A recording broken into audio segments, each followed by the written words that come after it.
के point of view से Croatia में कौन से स्किल्ड वर्कर जॉब्स हैं जिनकी काफ़ी सारी डिमांड है। एडवांस डिग्री नहीं होती, जो हाईली प्रोफाइल प्रोफेशनल्स नहीं होते, लेकिन वो बड़े स्ट्रॉन्ग स्किल वर्कर्स होते हैं, जिसमें वो आपके डॉक्यूमेंट्स में इंपॉर्टेंट पॉइंट आता है कि आपकी सीवी ओपन हो जाएगा। आपने सिर्फ अपना डाटा वहाँ पे पुट अप करना है, डाटा वहाँ पे देना है और ऑटोमेटिकली वो सीवी प्रिपेयर्ड होकर तैयार होकर वो आपके पास आ जाएगी। जाऊँगा कवर लेटर तक की आपको बात क्लियर होगी कि आपने एक प्रॉपर कवर लेटर बताना है। सीवी और कवर लेटर दो ये शेंजन स्टेट का पार्ट है या नहीं है सर? 2023 1 जनवरी से क्रोएशिया जो है ये एक शेंजन स्टेट का पार्ट है।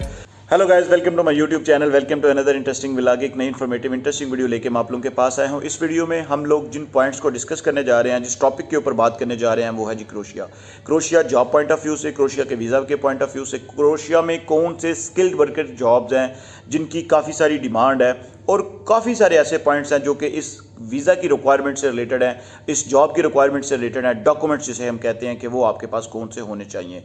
तो नंबर 1 के ऊपर मैं पहले बुलेट्स पॉइंट देता हूं। आप एक काम कीजिएगा, अगर आप मेरी ये वीडियो देख रहे हैं तो आप अपने पास एक कॉपी और एक पेन को ज़रूर रख लें ताकि आप इन सारी चीज़ों को लिख सकें।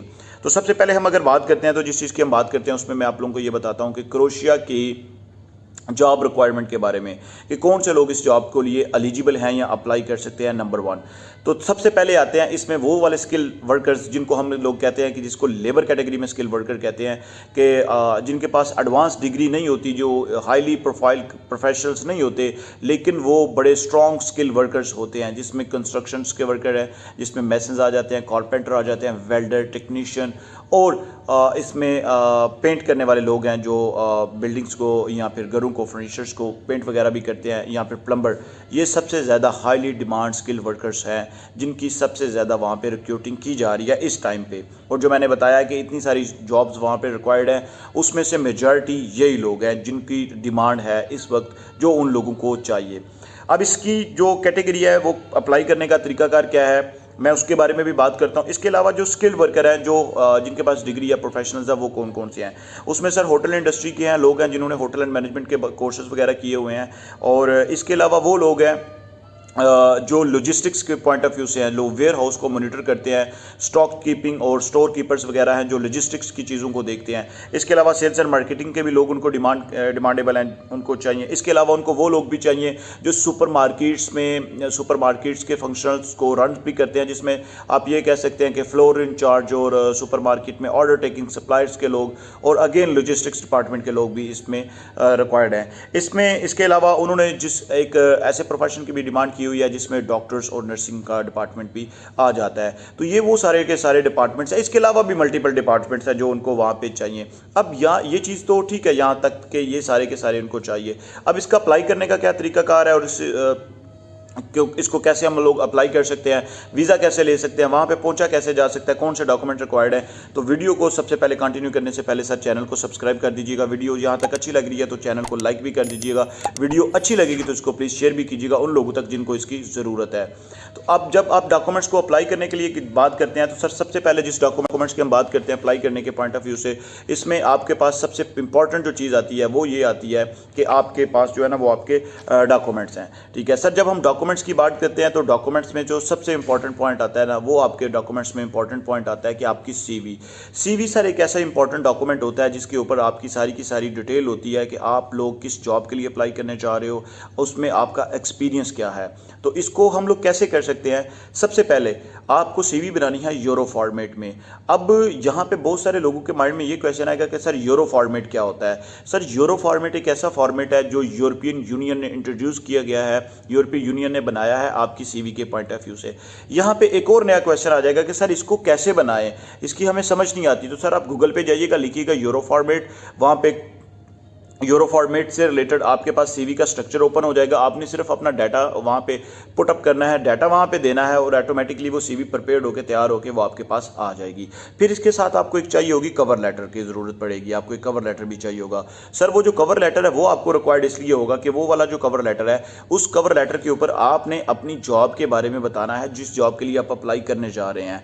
अब यहाँ पे ये एक इंपॉर्टेंट पॉइंट है कि अगर आप अप्लाई करने जा रहे हैं प्लम्बर से रिलेटेड, तो आपने अपनी प्लम्बर की सारी चीज़ें डिटेल में एक्सप्लेन करनी है कि आप कब से काम कर रहे हैं प्लम्बर का, आपको कितनी एक्सपर्टीज़ है। अगर आपने मैसन के बारे में बताना है तो आपने उसकी जॉब की कैटेगरी के बारे में बताना है, अगर कंस्ट्रक्शन की जॉब के लिए बताना है तो आपने उसकी जॉब कैटेगरी के बारे में बताना है। जो भी आपने जॉब करनी है आपने उसका एक प्रॉपर कवर लेटर लिखना है। सर मिक्स कवर लेटर नहीं लिखने कि आपने अपने आप को ऑलराउंडर नहीं शो करना कि आपको इस चीज़ के बारे में पता है, बिल्कुल भी नहीं, क्योंकि ये हायरिंग कंपनीज के थ्रू होती है। जो वहाँ पे कंपनीज हैं वही आपको ऑफर लेटर देती है, फिर आगे का प्रॉपर प्रोसेस चलता है। तो आगे का प्रॉपर प्रोसेस क्या होता है वो भी मैं इस वीडियो में आपको कंप्लीट स्टेप बाय स्टेप बताता जाऊंगा।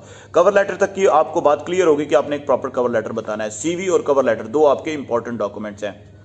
थर्ड आपका इंपॉर्टेंट डॉक्यूमेंट है आपका पासपोर्ट। इन 3 डॉक्यूमेंट्स को आप अपने पास रखने के बाद आपने क्या करना है कि आपने गूगल के ऊपर जाके सर्च करना है जॉब्स इन क्रोएशिया। जब आप सर्च करेंगे तो आपके पास डिफरेंट पोर्टल्स ओपन हो जाएंगे, डिफरेंट कंपनीज ओपन हो जाएंगी, आप इनके थ्रू अप्लाई कर सकते हैं। अब मैंने यहाँ पे एक बात मेंशन की हुई है, किसी एजेंट की ज़रूरत नहीं है। सर देखिए होता क्या है कि जब आप किसी एजेंट को जाके अपनी CV अपना फॉर्मेट दे देते हैं तो वो लोग कहते हैं कि हमारी टाइज होती हैं आगे फर्दर उन लोगों के साथ। ऐसा कुछ भी नहीं होता, होती भी होंगी टू सम एक्सटेंट, लेकिन मेन और मेजर क्या होता है कि वो लोग क्या करते हैं कि आपकी CV को लेके यही सारी प्रैक्टिस वो करते हैं जो मैं आपको बताने जा रहा हूँ। ऐसे ही वो अप्लाई करते हैं, उनके पास डिटेल्स आ जाती है जिसमें ड्राइवर्स की जॉब की डिमांड है, जिसमें मैंने जितने प्रोफेशंस बताए इनकी डिमांड। अब मैं सैलरी की भी बात करूँगा आपके साथ कि सैलरी भी इस पर कितनी होती है। तो ये आपने अप्लाई करने का प्रोसेस। आपको डॉक्यूमेंट्स इसके अलावा कौन कौन से रिक्वायर्ड हो सकते हैं? सर एग्जैक्टली इसमें आपकी ट्रैवल इंश्योरेंस रिक्वायर्ड होती है, इसमें आपकी टिकट्स रिक्वायर्ड होती है, और इसमें आपकी जो आप ये कह सकते हैं कि वीज़ा की फ़ी, जो भी एम्बेसी में वीज़ा जाता है उसकी जो आपने सबमिट करवाना है उसकी फ़ी रिक्वायर्ड होती है। अब क्रोएशिया जो है ना ये एक ऐसा कंट्री है जिसकी वीज़ा रेशो काफ़ी ज़्यादा हाई है सक्सेस पॉइंट ऑफ व्यू से, रैदर देन के अदर कंट्रीज़ में। अगर आपको वर्क परमिट मिल जाता है फ्रांस में या जर्मनी में तो वीज़ा वहाँ पे स्टैंप नहीं होता। ऑल्दो के हंगरी का भी अगर आपको वर्क परमिट मिल जाता है तो वहाँ पे भी वीज़ा के लिए आपको काफ़ी सारे इश्यूज आते हैं, लेकिन क्रोएशिया में अगर आपको वीज़ा मिल जाता है तो ऐसा कोई इशू नहीं आता। Number 3rd and 4th point पे हम लोगों ने ये डिस्कस करना है कि जी जो इसकी क्रोएशिया में जो क्रोएशिया है क्या ये शेंजन स्टेट का पार्ट है या नहीं है। सर 2023 1 जनवरी से क्रोएशिया जो है ये एक शेंजन स्टेट का पार्ट है। क्रोएशिया के वीज़ा के ऊपर आप जर्मनी में जा सकते हैं, फ्रांस में जा सकते हैं, पुर्तगाल में जा सकते हैं, किसी भी शेंजन स्टेट में आप जाके घूम फिर सकते हैं। इसके बाद जो है ना वो आपने क्वेश्चन पूछा कि जी इंश्योरेंस के बारे में। तो सर वेबसाइट के ऊपर एक कंप्लीट डिटेल दी हुई होती है कि जो आपने ट्रैवल इंश्योरेंस अटैच करनी है, मेडिकल इंश्योरेंस जो आपने अटैच करनी है, वो एक कंप्लीट डिटेल यहाँ पे मेंशन होती है। इसके बाद आपने पूछा कि जी किसी दूसरी 3rd रेजिडेंस कंट्री से अप्लाई कर सकते हैं। बिल्कुल जी, आप किसी भी दूसरी 3rd रेजिडेंस कंट्री से आप अप्लाई कर सकते हैं, वहाँ की रेजिडेंस डिटेल अटैच करके, वहाँ का रेजिडेंस कार्ड अटैच करके। आपने सैलरी के बारे में पूछा कि सैलरी कितनी होती है। सर देखें सैलरी जो है ये 650 यूरो से लेके 1500 यूरो के बिटवीन इसकी ब्रैकेट में वेरिएट करती है। 650 यूरो का मतलब है कि मिनिमम सैलरी है, मैक्सिमम सैलरी जो है ना वो 1500 यूरो है। ये मैं वो बता रहा हूँ उन लोगों के लिए जो स्किल्ड है लेकिन हाईली क्वालिफाइड नहीं है, बट वो स्किल्ड वर्कर हैं। स्किल्ड वर्कर हम लोग कहते हैं जिन लोगों के पास कुछ हुनर होता है, जो लोग कुछ ना कोई काम, कारपेंटर है, मैसन है, कंस्ट्रक्शन वर्कर है, प्लम्बर का काम है, ये चीज़ें वो जो लोग जानते हैं। जो हाईली प्रोफाइल्ड प्रोफेशनल है, लाइक वो कोई लॉजिस्टिक मैनेजर है, कोई शॉप स्टोर कीपर का जॉब जानता है, वो डिफरेंट है, तो उनके लिए एक अलग कैटेगरी है, वो उनकी जॉब जो है ना अलग कैटेगरी में फॉल करती हैं। ऑल दो कि उनकी भी जो ब्रैकेट है इसी के बिटवीन जो है ना वो फॉल कर रही होती है। इसका आपका वीज़ा फाइल करने का तरीकाकार सर देखें, पाकिस्तान में क्रोएशियन एम्बेसी नहीं है, आप इसका वीज़ा VFS के थ्रू रूट कर सकते हैं, ईरान के थ्रू, कतर के थ्रू या दुबई के थ्रू। जिन कंट्रीज़ में इसको VFS के थ्रू भी रूट थ्रू किया जा सकता है, और बहुत सारे कंट्रीज़ में इसका वीज़ा ऑनलाइन भी सबमिट होता है। जब आपके पास सारे डॉक्यूमेंट्स आ जाते हैं तो उसको आप उनके ऑनलाइन वेब पोर्टल के थ्रू जाके भी अप्लाई कर सकते हैं। इस वीडियो से रिलेटेड बहुत सारे क्वेश्चंस आपके माइंड में आएंगे, तो डेफिनेटली आप उन सारे बहुत सारे क्वेश्चंस को आप मेरे साथ शेयर कीजिएगा कमेंट्स के फॉर्म में, इंस्टाग्राम के फॉर्म में। ज़रूर कोशिश किया करें कमेंट्स के साथ मेरे साथ शेयर किया करें। कोई भी बात अगर आपको समझ नहीं आती है, आपके माइंड में आती है, तो आप उसको कमेंट में हाईलाइट किया करें। I will be get back to you with positive and proper response. मिलते हैं एक नई इंटरेस्टिंग वीडियो में, तब तक के लिए स्टे ब्लेस्ड, अपना ख्याल रखिएगा।